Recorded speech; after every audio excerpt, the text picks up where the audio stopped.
नवी मुंबई महानगर पालिका परिवहन समिति के सभापति विकास झंझार ने परिवहन समिति के सभापति का पदभार संभालने के 100 दिनों के भीतर ही ठोक मानधन में कार्यरत 1303 कर्मचारियों की वर्षों से लंबित वेतन वृद्धि की मांग को पूरा कर उन्हें एक बड़ा तोहफा दिया है।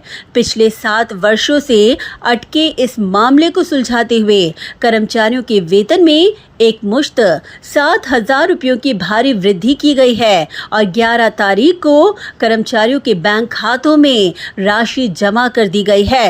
बता दें कि मंत्री गणेश नाइक के मार्गदर्शन में श्रमिक सेना के अध्यक्ष संजीव नाइक के निरंतर संघर्ष और फॉलोअप के बाद परिवहन समिति के माध्यम से इन मांगों को अमली जामा पहनाया गया है।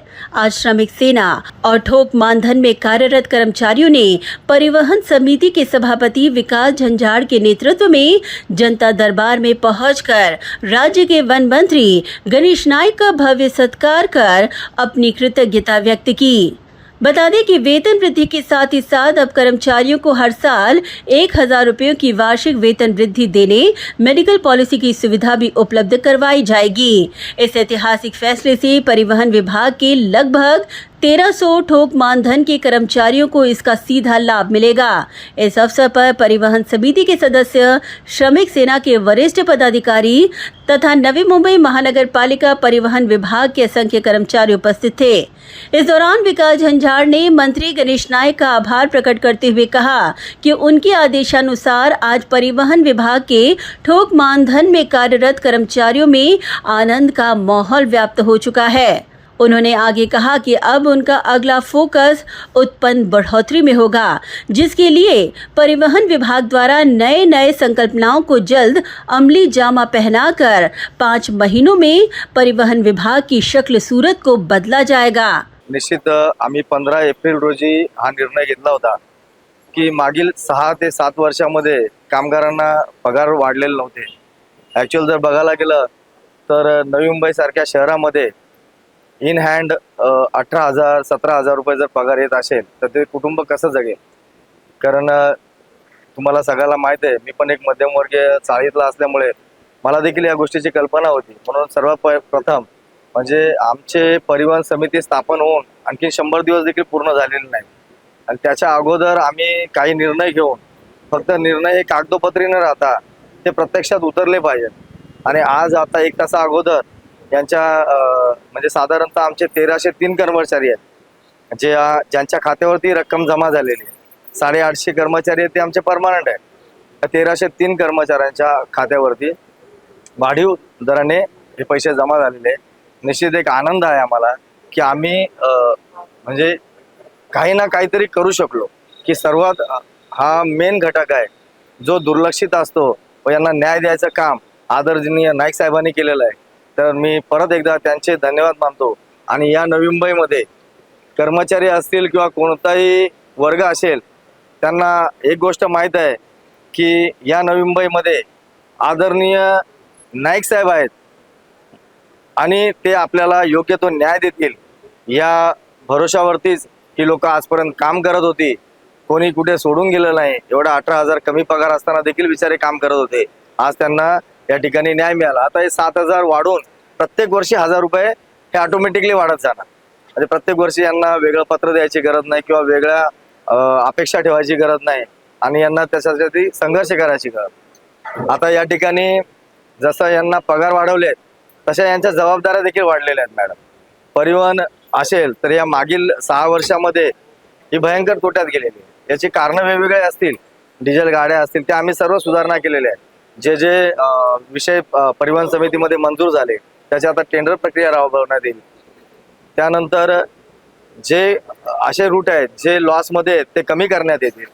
त्यानंतर प्रत्येक कंडक्टरला एक सूचना दिलेली असेल की बाबा आता हे पगार वाढलेत पण आपल्याला रेव्हेन्यू पण वाढवून द्यायचा आहे। उद्यापासून मी प्रत्येक डेपोमध्ये प्रत्येक कंडक्टरची मीटिंग घेणार आहे की तुमचं कलेक्शन वाढलेलं पाहिजे। बेस्टची बस पुढे जाते आणि आपण पाठीमागून चाललो तर प्रवासी तर त्या बसमध्ये चालणार।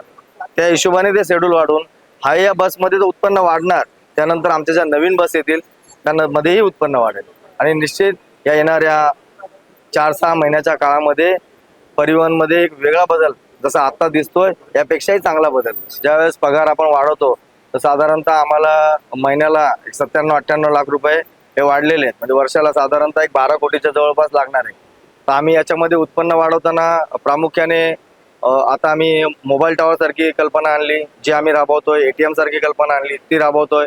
त्यानंतर प्रत्येक डेपोमध्ये आम्ही EV चार्जिंग जी आहे ही चालू करणार आहे आणि ती नागरिकांसाठी देखील ठेवणार आहे. चार्ज घेऊन त्यातून आम्हाला रेव्हेन्यू मिळणार. रेव्हेन्यू मिळण्यासाठी जे जे शक्य आहे आणि जे जे नियमात असेल अशी सर्व कामं आणि सर्व उपक्रम आम्ही राबवणार. प्रशासनाने जे निर्णय घेतले असते, बिचाऱ्यांचे पगार वाढवले असते, तर आतापर्यंत त्यांनी पण हे बघा मॅडम, कामाला कोण येतो? ज्याला पोटभर भेटतं ना तो येतो ना.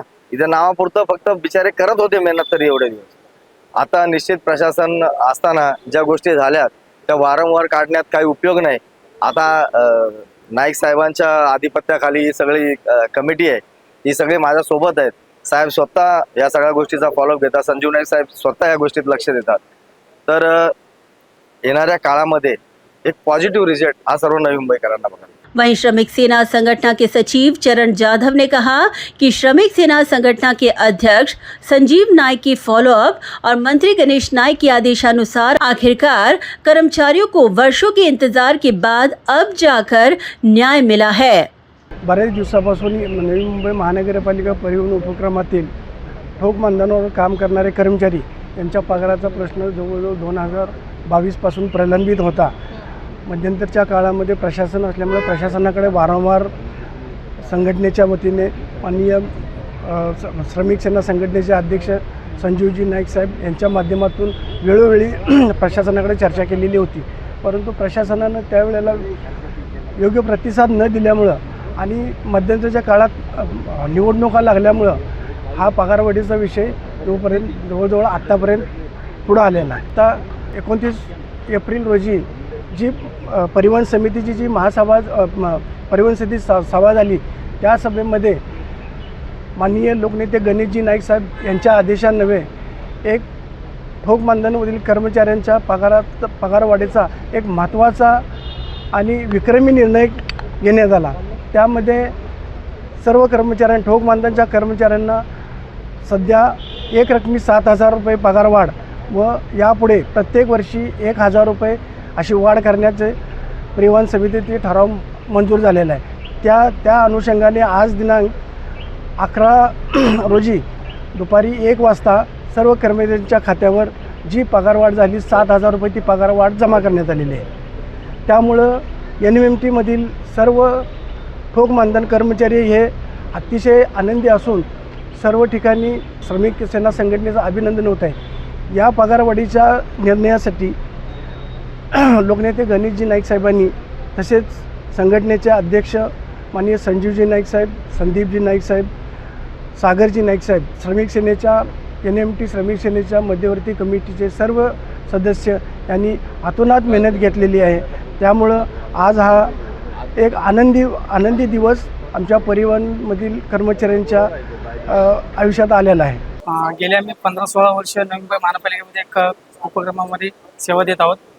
माननीय गणेश नाईक साहेब यांच्या मार्गदर्शनाखाली श्रमिक युनियन यांच्या अथक प्रयत्नांनी आम्हाला 7,000 रुपये भरघोस पगारवाढ निश्चित करून आमच्या येणाऱ्या पगारामध्ये ती वाढ पगारामध्ये जमा झालेली. तरी सर्वांचे मनापासून आभार मानू इच्छित. नुकतीच आता परिवहन समिती स्थापन झालेली आहे. माननीय सभापती साहेब तसेच गणेश नाईक साहेब, श्रमिक युनियन यांच्या सगळ्यांच्या प्रयत्नातून आम्हाला 7,000 रुपये अशी भरघोस पगारवाढ तब्बल 6 ते 7 वर्षानंतर 7,000 रुपये पगारवाढ झालेली आहे. त्याच्याबद्दल आम्ही सर्वांचे कर्मचारी त्यांच्या वतीने आभार मानतो. आज 20 वर्ष झाली लोकांची पगारवाढी वाढत नव्हती.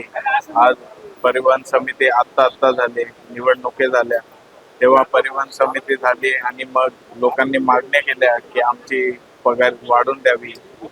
ह्यासाठी आम्ही गणेश नाईक साहेबांना, संदीप नाईक साहेबांना, संजीव नाईक साहेबांना, महापौर मॅडम यांना विनंती केली आणि हे आज त्यांना पैसे अकाउंटमध्ये आले आहेत. त्यासाठी आम्ही आज गणेश नाईक साहेबांची भेट घ्यायला आलो. ब्युरो रिपोर्ट, महाराष्ट्र भूमी.